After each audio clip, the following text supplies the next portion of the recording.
Welcome back to Morning in America. Democrats are sounding the alarm over Republican Representative Paul Gosar's recent controversial tweet. Gosar posted an altered anime video depicting him striking Democratic Representative Alexandria Ocasio-Cortez and swinging a sword at President Biden. Now, Gosar's team claims the video was, quote, a symbolic portrayal of a fight over immigration policy. But Ocasio-Cortez and other top Democrats say there is no place for this type of violence. There are a lot of people who have something to say about this one. Joining us now, Niall Stanage, a White House columnist for The Hill, and certainly somebody who has a bit to say, since you had an article out last night discussing the implications of this post. So tell me, Gosar is saying that people are overreacting. There are a lot of political cartoons that go back, gosh, over 100 years that depict violence or something that would be like this. But Gosar saying everyone needs to relax is coming off tone deaf to a lot of politicians. House Speaker Nancy Pelosi calling for investigations by Congress and law enforcement, calling the video horrific. So what is the tone in Washington? Is it this split, or are there any people who are saying this is just blown out of proportion?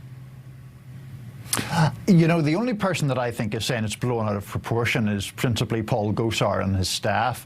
I do think there's a real worry, Adrienne, about the atmosphere here in Washington and the atmosphere of our politics generally, quite honestly. Everyone understands that there is strident language on both sides, and that in itself is perhaps unhealthy. But to take it to this point where there is a sort of fantasy about doing physical harm to one's political opponents, that seems a very bad idea to me. Well, I think a lot of people would certainly agree with you, but top Democrats condemning this as such violence. Wouldn't there be some who would say that members of the same party, the Democrats, have used violent language towards Republicans, not necessarily in an anime video, but maybe perhaps there are some critics saying that they're calling, this is the pot calling the kettle black?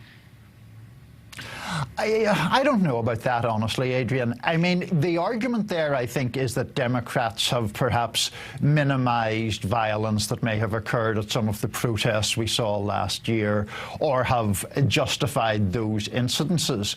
But to me, the Gosar thing is more specific. It is a member of Congress fantasizing about harm being done to another member of Congress. I don't see where the parallel is with that on the Democratic side. We always strive to be fair on here, as you know, but I don't see where the equivalent is on the other side to that. I know Twitter actually has condemned this tweet as well, putting out a disclaimer. Do you think that they'll take more action, perhaps shutting down Gosar's account?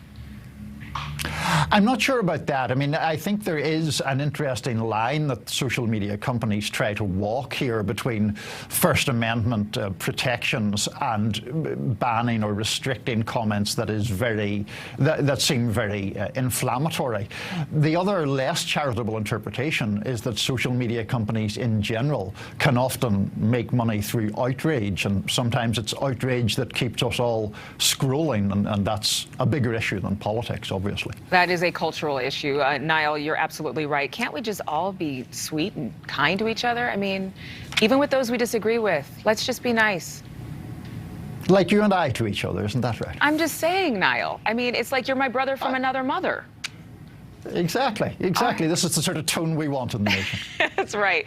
Let's start a trend. Thank you so much, Niall. Thank you so much for watching. Make sure to click on the red subscribe button below so you can get more of NewsNation's fact-driven, unbiased coverage.